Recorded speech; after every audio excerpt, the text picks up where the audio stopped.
After her cruel words, the human removed his crown and vanished into the stars. The Grand Council Hall was the oldest building in Aethora. Its walls were carved from a single piece of living crystal that had been growing for 6,000 years. Light moved through it like blood through veins, shifting from blue to silver to pale gold, depending on the mood of the room. Today, the light was cold, a hard, flat white that made everything feel sharp and wrong. Danny walked through the tall doors and immediately felt it. The air was different. The way people looked at him was different. Normally, when he entered the council chamber, the lower-ranking officials would nod to him. Some would even bow. The common staff, the servants and scribes and message carriers, would smile because they liked him. He always remembered their names. He always asked about their families. Today, no one smiled. Today, they looked away. Danny kept his face calm and walked to his seat at the long curved table that faced the Empress's throne. 12 high counselors were already seated. They were the most powerful Velnoris nobles in the compact, tall and silver-skinned, with eyes like polished black stones. Most of them had never liked Danny. They tolerated him because the people loved him and because the Empress had allowed him to stay. He sat down. Chloe was in the gallery above, watching. Ambassador Kyle Whitman sat in the diplomatic observation section near the back wall. Kyle was a tall, thin man with gray at his temples, and a face that never showed what he was thinking. He had been stationed at Aethora for 3 years and understood Velnoris politics better than most humans alive. When Danny glanced at him, Kyle gave a small nod, but his eyes were tight. The session began. A Velnoris noble named Lord Vathane stood first. He was one of the oldest members of the council, with deep lines in his silver skin and a voice like grinding stone. He did not look at Danny when he spoke. The council recognizes that the anniversary of Ren's Drift has passed, Vathane said, and with it, we must ask a question that has gone unasked for too long. The war ended 7 years ago. The Sheriff Dominion was broken. The Compact has rebuilt. We are strong again. So the question is simple. Why does a human still sit at this table? The words hit the room like a hammer. Several counselors shifted in their seats. A few nodded. 1 or 2 looked uncomfortable. Danny did not move. He had been in politics long enough to know when a speech was rehearsed. This was not a surprise question. This was planned. Lord Vathane continued. The King Regent title was given in a moment of crisis. It was an act of emotion, not reason. We were afraid. We were grateful. But gratitude should not be permanent policy. The Velnoris Compact is a sovereign empire. Our leadership should reflect our people, our blood, our traditions, not the traditions of a species that still cannot agree on a single planetary government. More nods around the table. Danny watched each face carefully. He was counting allies, counting enemies, counting the ones who had not made up their minds yet. The numbers were not good. 3 more counselors spoke after Vathane. Each one made the same argument in different words. The human was useful once. The human is no longer needed. The human should go home. When they finished, the chamber fell silent, and every eye turned to Danny. He stood slowly. He did not raise his voice. He never raised his voice. I hear the council's concerns, he said in perfect Velnoris, without a trace of accent. And I respect them. You are right that the war is over. You are right that the Compact has rebuilt. But I would ask the council to look at the full record. He began to speak. He listed every treaty he had negotiated in 7 years. 14 border agreements, 6 trade compacts, 2 full military alliances with species that had never trusted the Velnoris before. He listed the colony relief operations. 11 shattered worlds rebuilt. 200 million refugees resettled, food shipments to the outer rim that had prevented 3 separate famines. He spoke for 10 minutes. He did not brag. He did not plead. He simply laid out the facts, one after another, like stones in a wall. I did not ask for this crown, he said. I have never used it for personal gain. I have used it to serve this compact and its people. If the council believes that service is no longer needed, I will listen. But I ask that the decision be based on results, not on the color of my skin or the planet I was born on. He sat down. In the gallery, Chloe let out a breath she did not know she had been holding. In the diplomatic section, Kyle Whitman allowed himself a small nod of approval. It was a perfect response, measured, dignified, impossible to argue with on the facts. And then the Empress stood. Selith Vorana was tall even for a Velnoris. She moved like water over glass, smooth and deliberate and impossible to look away from. Her scales were darker than the others, a deep charcoal silver that seemed to absorb light rather than reflect it. Her eyes were the color of a frozen lake. She descended 3 steps from her throne and stood at the edge of the council table. She did not look at Lord Vathane or any of the nobles who had spoken. She looked directly at Dany. The King Regent speaks well, she said. Her voice was soft, almost gentle. That was what made it so dangerous. He always has. Humans have a gift for words. They are emotional creatures. They know how to make others feel what they feel. It is, perhaps, their greatest talent. She paused. The crystal walls pulsed white. She said, but talent is not the same as right. And service, no matter how great, does not make an outsider into one of us.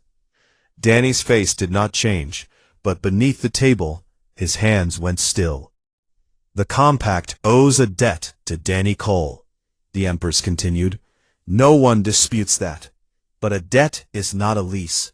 A debt is not a permanent seat at our table. We are a civilization that is older than humanity's earliest written word. We were building starships when humans were still learning to make fire.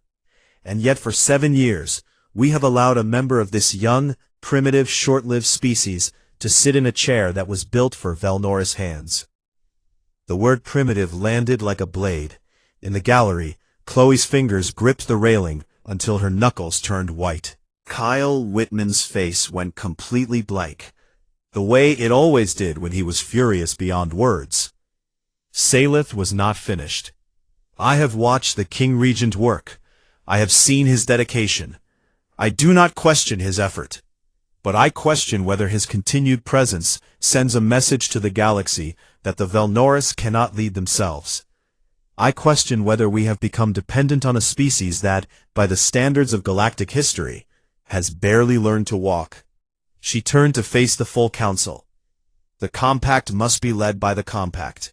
Our future must be shaped by Velnoris hands. This is not cruelty. This is not ingratitude. This is simply the truth that all civilizations must eventually face. The helper must go home so that the helped can stand on their own. She returned to her throne and sat down. The chamber was so quiet that Dany could hear his own heartbeat. He looked at her. He searched her face for something. Regret, guilt, even the smallest crack in her mask. He found nothing. Her black eyes looked back at him the way a surgeon looks at a limb they have decided to remove. Necessary, clinical, already done. Dany stood. Every person in the room held their breath. He placed his right hand over his chest, the Velnoris gesture of deep respect, the one that a student gives to a teacher, or a soldier gives to a fallen comrade. He bowed his head toward the Empress. He held the bow for 3 full seconds. Then he turned and walked out of the Grand Council Hall without saying a single word. The doors closed behind him. His footsteps faded down the crystal corridor. In the gallery, Chloe was already moving. Kyle was right behind her. They caught up to him in the hallway outside. Dany was walking at a normal pace. His back was straight. His face was perfectly calm. But Chloe had known him for over a decade, and she could see it, the tiny tremor in his jaw, the way he blinked too fast, the way his breathing was a little too controlled, the way a man breathes when he is forcing himself not to fall apart. "Danny," she said. "Not now," he said quietly. "Danny, we can fight this. The people will side with you. You know they will." He stopped walking. He turned to face her. And for just 1 second, she saw his eyes. And what was in them made her chest hurt. It was not anger. It was not even sadness. It was the look of a man who had just realized that the thing he had given his life to did not love him back. "Not now, Chloe," he said again, and he walked away down the long, cold, crystal hallway, alone. After her cruel words, the human removed his crown and vanished into the stars. Part 3. Danny did not come out of his quarters for the rest of the day. Chloe stood outside his door for 2 hours before she finally gave up and went to find Kyle Whitman. She found him in the small human embassy office on the lower levels of the Grand Spire, sitting behind a desk covered in data screens that he was not reading. His coat was off. His sleeves were rolled up. He looked like a man who had been punched in the stomach and was still trying to figure out how to breathe. "Tell me we can do something," Chloe said. Kyle looked up at her. "Politically, yes. Danny has more support among the common population than the Empress does. If he wanted to, he could call for a public vote. The old laws allow it. A king regent can challenge the council's decision if he believes it does not represent the will of the people. And it clearly does not. Those nobles in that room do not speak for the 9 billion Velnora citizens who owe Danny their lives." "Then we tell him that. We make him fight." Kyle shook his head slowly. "You know him better than I do, Chloe. Do you really think Danny Cole is going to start a civil war to keep a crown he never wanted?" Chloe opened her mouth. Then she closed it. She sat down in the chair across from Kyle and stared at the floor. "No," she said quietly. "He would never do that. No, he would not." They sat in silence for a long time. It was almost midnight when Danny finally opened his door. Chloe and Kyle were both there, waiting in the corridor, like 2 soldiers who refused to leave their post. Danny looked at them. His eyes were red but dry. He had not been crying. He had been thinking. And thinking for Danny Cole was often worse. "Come in," he said. They followed him inside. His quarters were simple for a king regent. A bed, a desk, a shelf with a few human books he had brought from Earth years ago. A small window that looked out at the dying blue star. There were no decorations, no luxury. Danny had always given his stipend away to the colony relief funds. He kept almost nothing for himself. He sat on the edge of his bed and looked at his 2 friends. "I know what you're going to say," he told them, "and I need you to listen to me before you say it." Chloe crossed her arms. Kyle leaned against the wall. "I came here to help," Danny said. "That is all I ever came here to do. I did not come to rule. I did not come to build a kingdom. I did not come to prove that humans were better or smarter or more worthy than anyone else. I came because people were dying, and I had the ability to do something about it." He paused and looked at his hands. 1 scar ran from his left thumb to his wrist, a souvenir from the Battle of Wren's Drift when a piece of his ship's hull had torn open. Another scar crossed the back of his right hand, from a negotiation with the Sheriff remnants that had gone badly 3 years ago. Every scar had a story. Every story ended with Danny bleeding for someone else. "If I stay and fight," he said, "if I rally the people against the Empress, if I use my influence to break the court apart and force them to keep me, then I become exactly what Saylet said I am. A conqueror wearing the mask of a friend. A human who came to an alien world and refused to leave when he was told to go." "But she is wrong," Chloe said. Her voice was hard and tight. "She is wrong about you, and she knows it. She is doing this Because she is jealous, Danny. The people love you more than they love her, and she cannot stand it. Maybe, Danny said. Probably. But that does not change anything. I will not tear this world apart to prove a point. I will not turn 9 billion people into weapons in a political war, just so I can keep a title. Kyle pushed off the wall. What about the outer colonies? The release shipments are half organized. The Rathani Treaty is unsigned. If you leave now, those things fall apart. I know, Danny said, and the way he said it, the weight in those two small words, told them everything about the cost of his decision. He knew what would happen. He knew people would suffer. And he had decided to leave anyway. Not because he didn't care, but because he understood that staying against the will of the throne would cause even more damage in the long run. Some things have to break before they can be built right, Danny said quietly, and some lessons can only be learned the hard way. Chloe stared at him for a long time. Then she took a deep breath and let it out slowly. If you are leaving, I am leaving with you. Chloe, you do not have to do that. I know I do not have to. I want to. Where you go, I go. That was the deal when I signed on to your crew 8 years ago. And it is still the deal now. Danny looked at her, and something in his face softened. Just a little. Just enough. Thank you, he said. He turned to Kyle. Can you get a message to the gallantry? Tell the crew to prepare for departure. Quiet. No announcements. No fanfare. I want to be gone before sunrise. Kyle nodded. I will handle it. He hesitated. Danny, for what it is worth, you deserved better than this. Danny smiled. It was a sad smile, the kind that a man gives when he has accepted something painful and is trying to make peace with it. Maybe. But I did not do any of it to get what I deserved. I did it because it was right. Kyle left to make the preparations.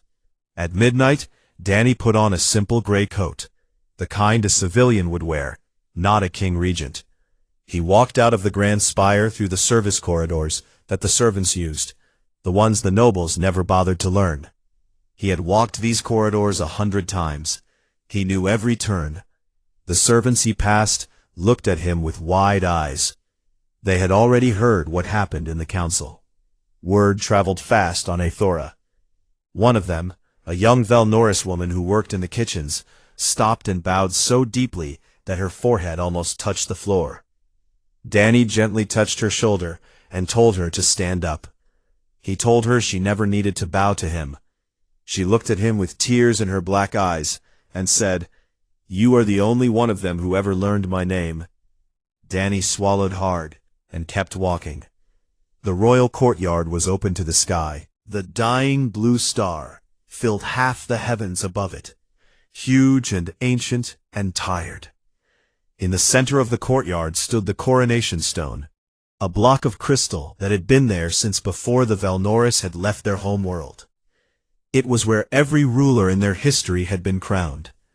It was where Danny had been crowned 7 years ago, kneeling on alien ground while millions of voices called his name. He was not alone in the courtyard. High Priestess Mayari stood beside the coronation stone. She was old, even by Velnoris standards. Her silver skin had faded to pale white, and her eyes had turned from black to deep gray. She moved slowly, but her mind was as sharp as a blade. She was the keeper of Velnoris' spiritual traditions, the voice of their oldest beliefs, and she was perhaps the only person on Aethora who had never once treated Danny as anything other than exactly what he was, a good man who had given everything. She looked at him as he approached. She did not speak. She did not need to. The tears on her face said everything. Danny reached up and removed the crown of Ren from his head. He held it for a moment, feeling its weight one last time. It was not heavy. It had never been heavy in his hands, only in his heart. He placed it gently on the coronation stone.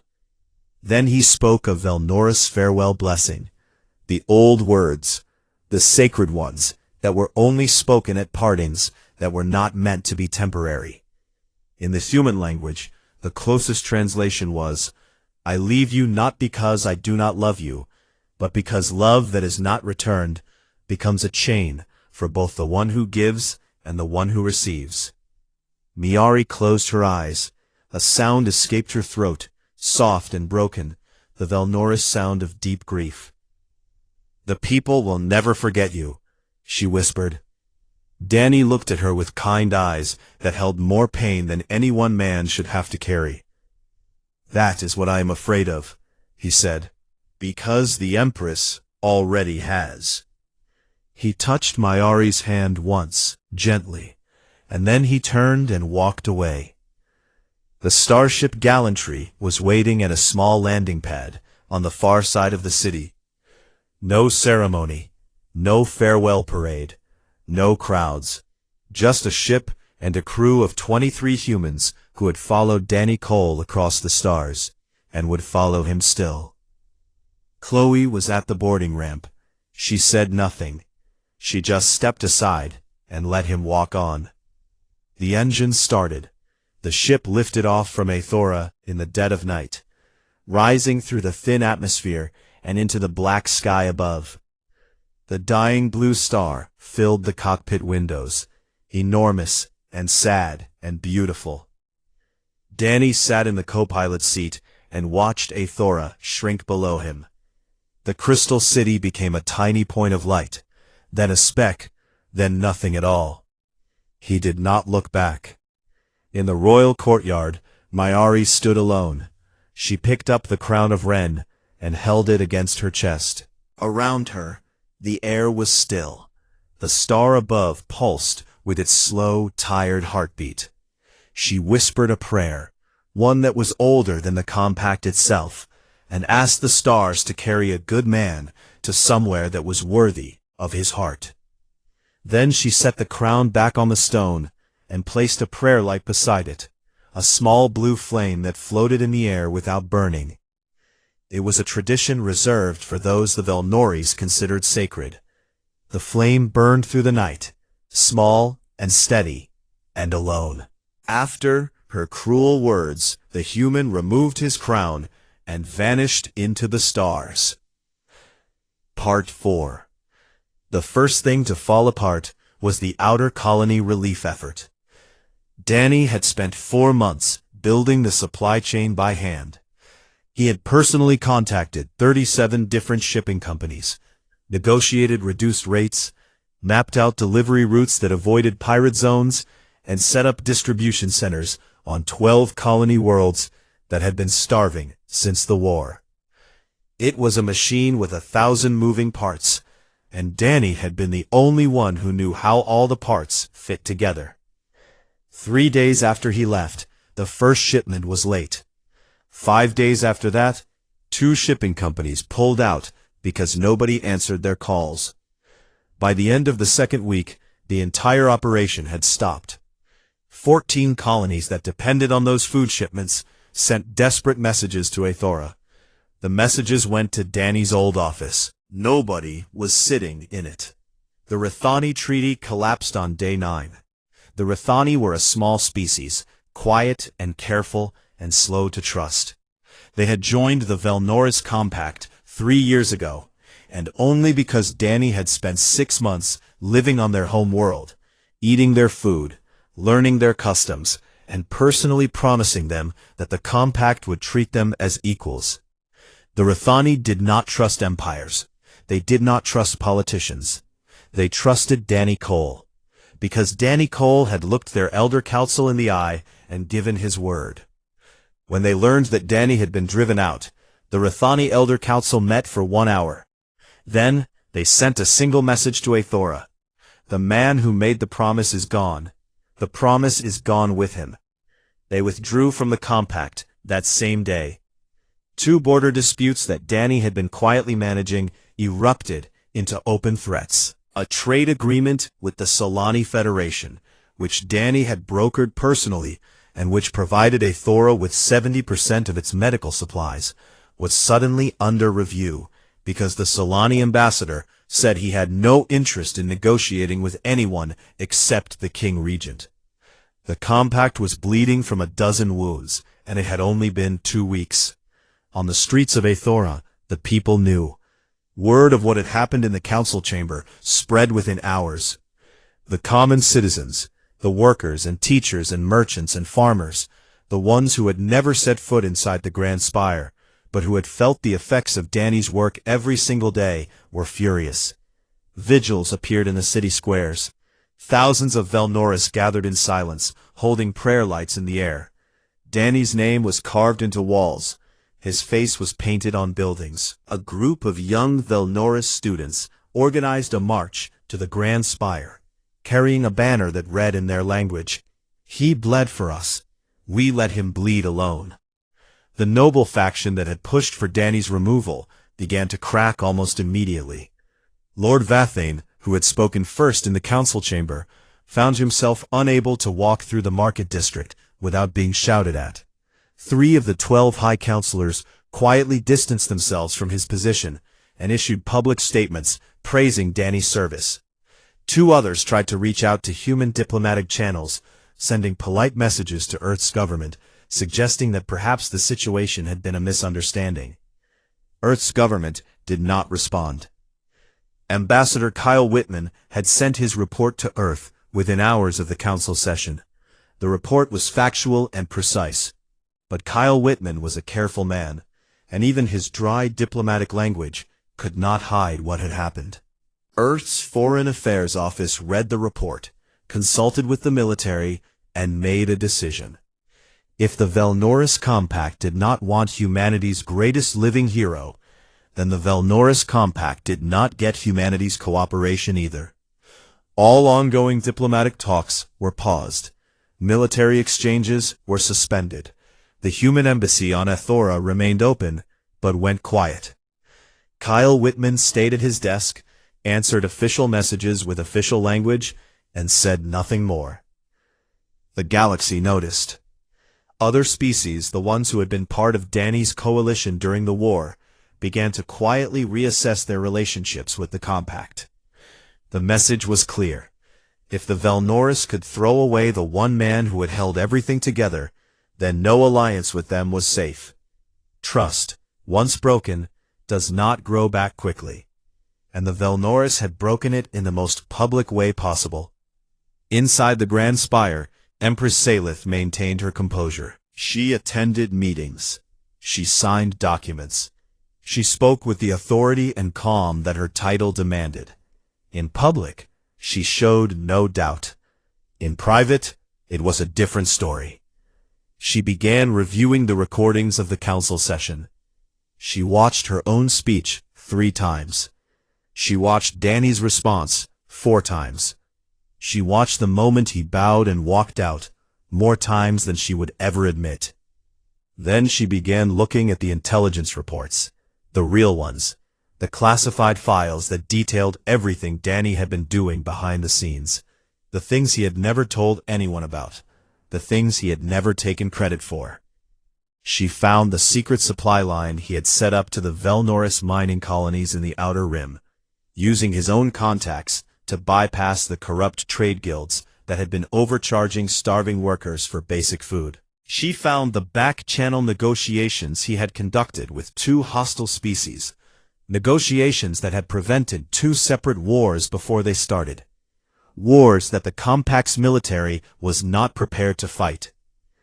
She found messages he had sent to Earth, asking old friends to donate money for a fund that paid for the education of Velnoris children who had been orphaned during the war. The fund was in Danny's name. He had been paying into it with his own stipend. The royal treasury had not contributed a single credit.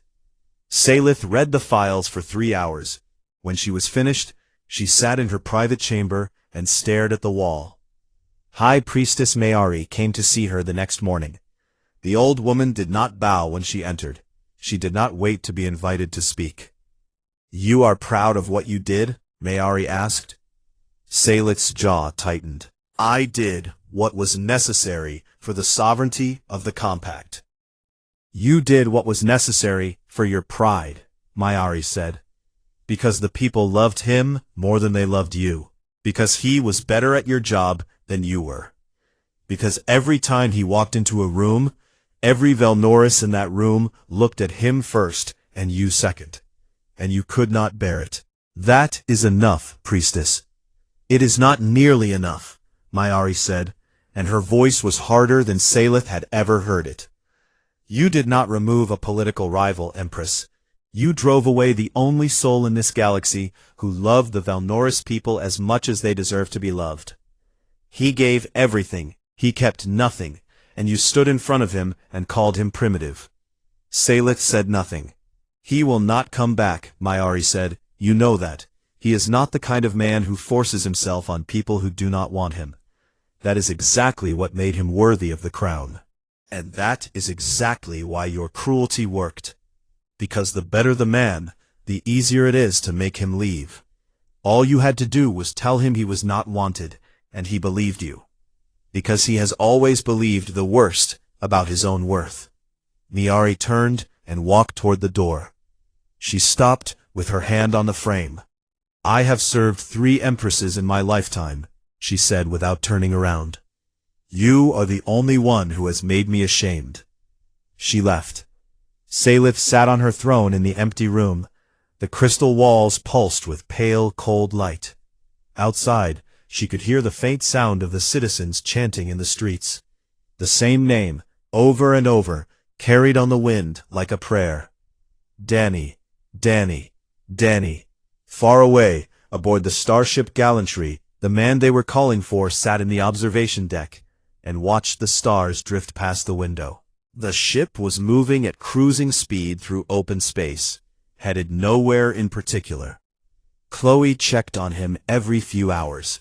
She brought him food. Sometimes he ate. Sometimes he did not. Kyle had sent him messages from the embassy, updates on the situation in Aethora, but Danny did not read them. He was not angry. That was what worried Chloe the most. Anger she could work with. Anger meant a man still cared enough to feel something.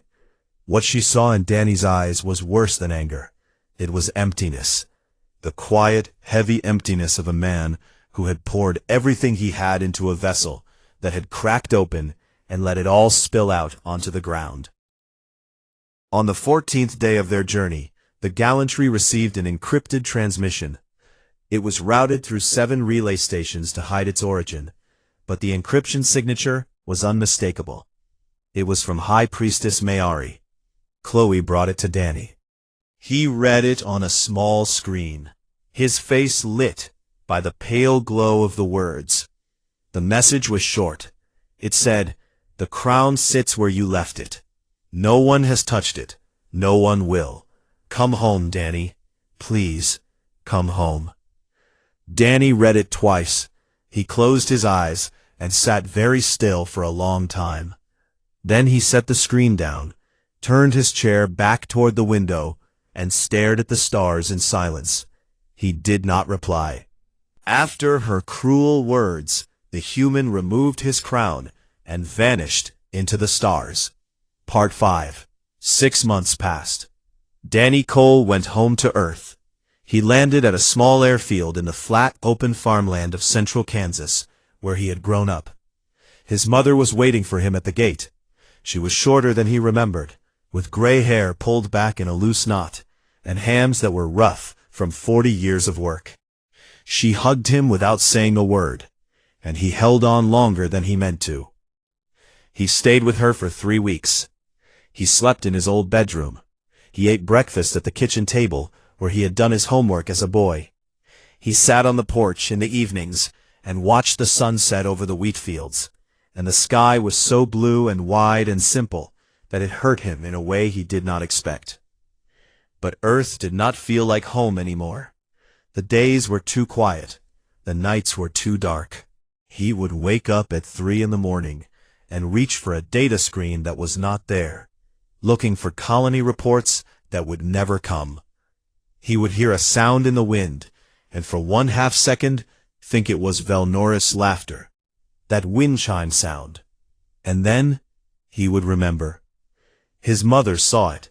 She did not say much, because she was the kind of woman who understood that some wounds need air, not words. But one night, sitting on the porch together, she said, "You left something out there, didn't you?" Danny looked at the stars. "I left everything out there, Mom." She nodded. "Then you better go find it." He left Earth a week later. He took a posting aboard a deep space exploration vessel called the Starship Wander, a small ship with a crew of 40, charting unknown systems at the far edge of the galaxy. It was quiet work. No politics, no crowns, no alien courts, or noble factions, or empresses with frozen eyes. Just open space and new stars, and the simple, honest work of mapping the unknown. Chloe Brennan went with him. She did not ask where they were going. She did not need to. Kyle Whitman returned to Earth's diplomatic service. He sent Danny messages every few weeks, short updates about his new assignment, and the occasional bad joke. He never mentioned Aethora. Neither did Danny. The months slipped by like water through open fingers. Danny threw himself into the work. He led survey teams. He cataloged new planets. He fixed broken equipment and trained younger crew members, and did every small, unglamorous task that needed doing. At night, he sat in the observation deck and watched the stars, and sometimes Chloe sat with him, and sometimes she left him alone, because she knew the difference between loneliness that wants company and loneliness that just wants to be. And then the distress call came. It arrived on a Tuesday at 4 a.m, ship time. Chloe was on bridge duty when the communication array lit up with a signal so powerful that it overloaded 2 relay buffers. It was a wideband broadcast, the kind that was not aimed at anyone in particular, but screamed at the entire galaxy on every frequency. The voice was Velnoris, and it was begging. "This is the capital world of the Velnoris Compact. The Sherith Dominion has returned. Our border colonies have fallen. Our fleet is overwhelmed. We are requesting immediate military assistance from any allied species. Please, we are running out of time." The message repeated, over and over. The same desperate words, the same shaking voice, the same plea that went out into the dark and waited for an answer. Chloe played it for Danny in the mess hall. He listened to it twice. His face did not change. He set down his coffee cup very carefully, as if it were made of glass. "How bad is it?" he asked.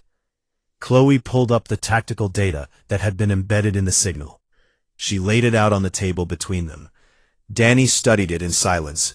It was bad, very bad. The Sherith Dominion had spent 7 years rebuilding in secret. Their new fleet was 3 times the size of the force that had nearly destroyed the Compact the first time. They had hit the border colonies without warning, a massive first strike that wiped out the Velnoris defense stations before they could even power up their shields.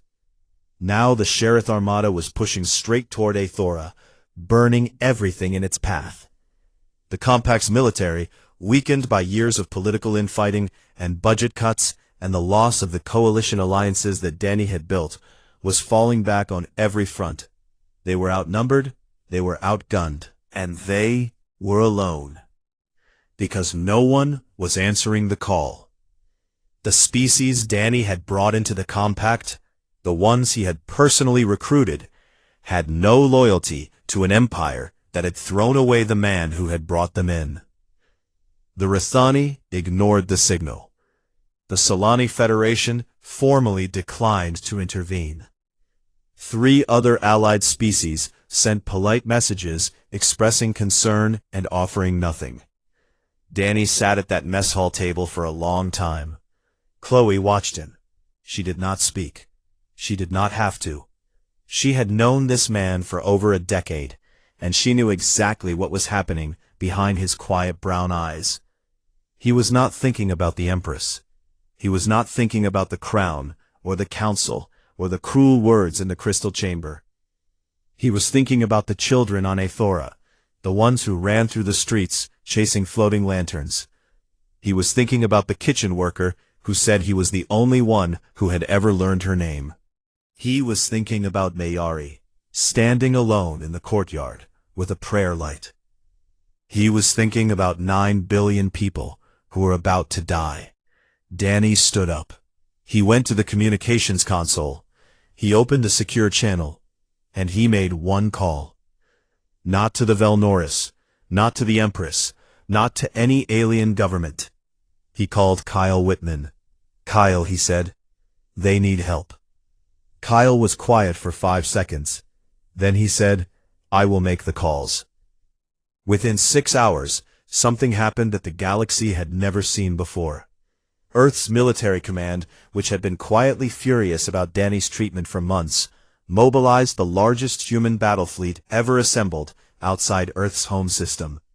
47 warships, 12 carrier groups, 200,000 men and women in uniform. They did not mobilize because of a treaty. They did not mobilize because of politics, or trade agreements, or strategic interest. They mobilized because of Danny, and what he knew.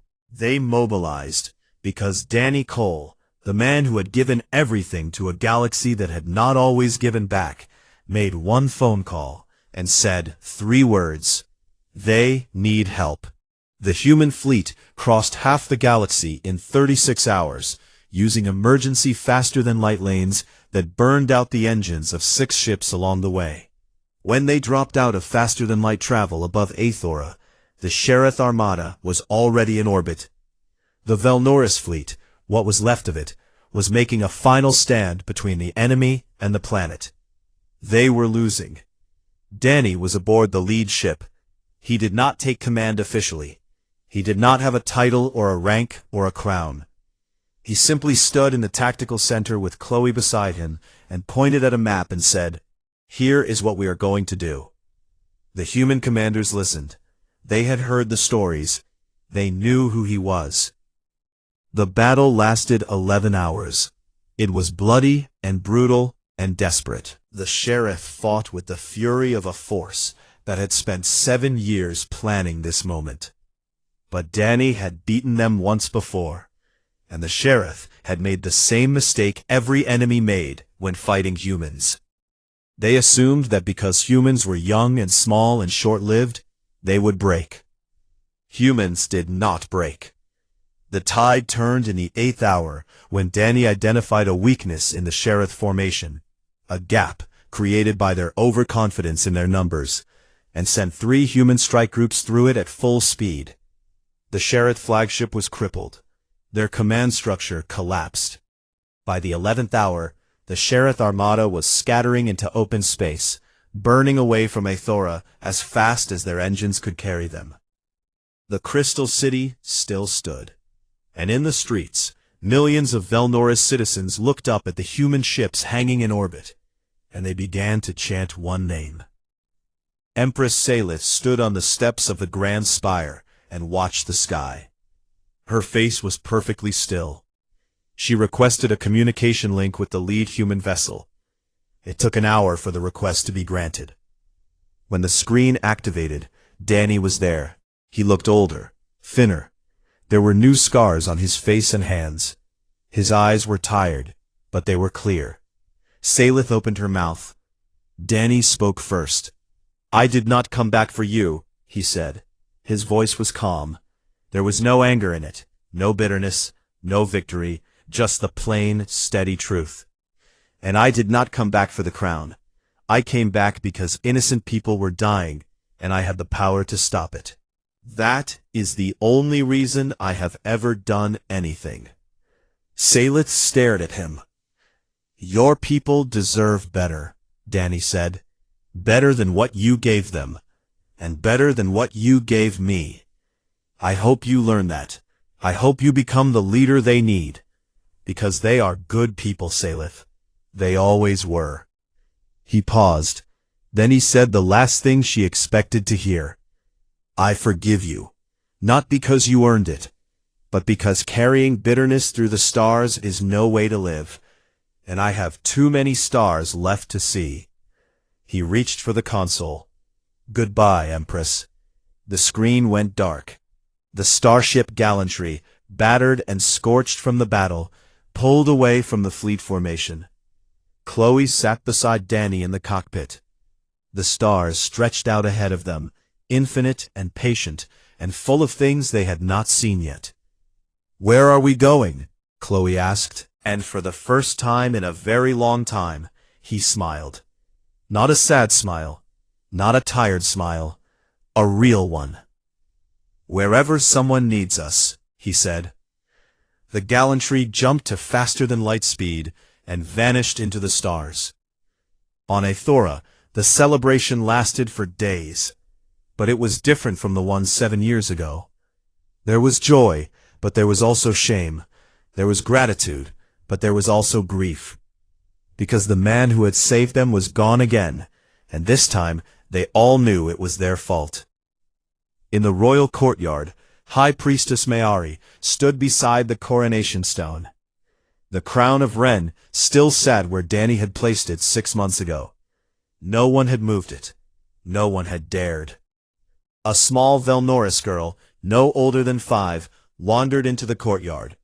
She tugged on her mother's hand and pointed at the crown with the wide black eyes. "Will the human king come back?" the girl asked. Her mother looked up at the sky. The stars were bright. Somewhere out there, past the dying blue star and the shattered remains of the Sheriff fleet, and the vast endless dark, a small human ship was flying toward the unknown. The mother was quiet for a long time. Then she knelt beside her daughter, looked up at the stars with her, and said, "He never truly left." And in the courtyard, beside the crown of a king who wanted nothing but to be kind, the prayer light still burned, small and steady and patient, waiting, as the best lights do, for a good man to find his way home. After her cruel words, the human removed his crown and vanished into the stars. Part 1. The dying blue star hung low over the city of Aethora, casting long, pale shadows across 1,000,000 crystal towers. From the highest terrace of the grand spire, a man stood alone and watched the celebration below. Millions of Velnoris citizens filled the streets, their tall, silver-skinned bodies swaying together in a dance that was older than human civilization itself. Lights floated through the air like living things. Music rose up from every corner of the city, strange and beautiful and sad all at once.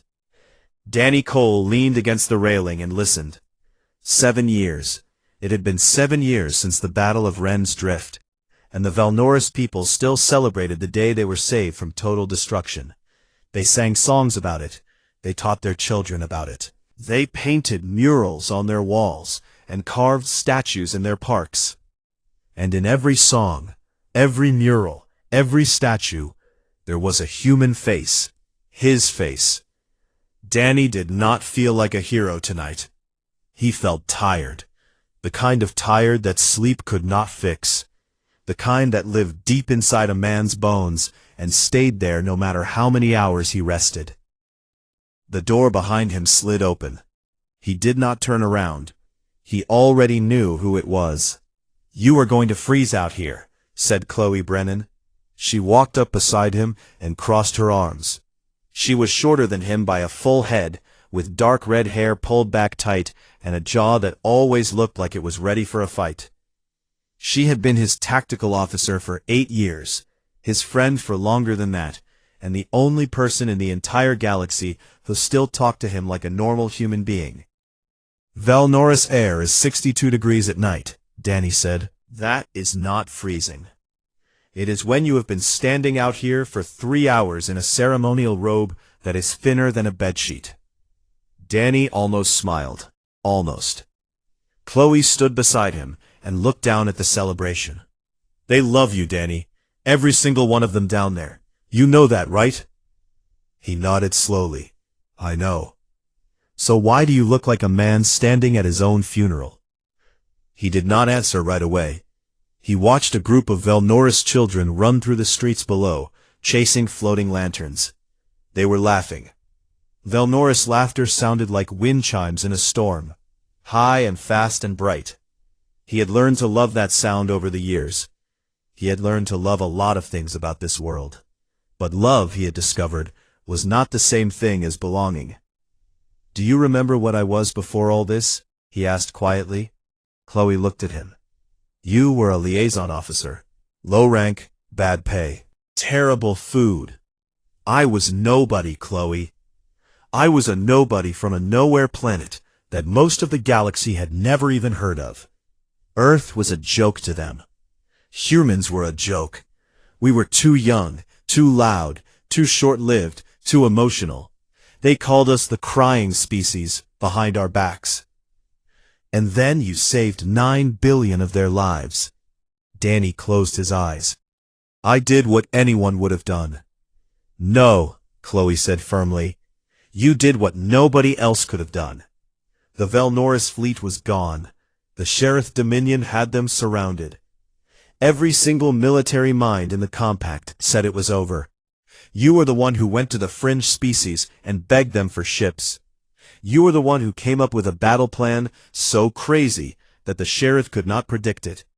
You were the one who flew the lead ship through the blockade. You nearly died, Danny. You nearly died for people who were not even your own kind. And they gave me a crown for it. He touched the thin, crystalline circlet on his head. It was beautiful.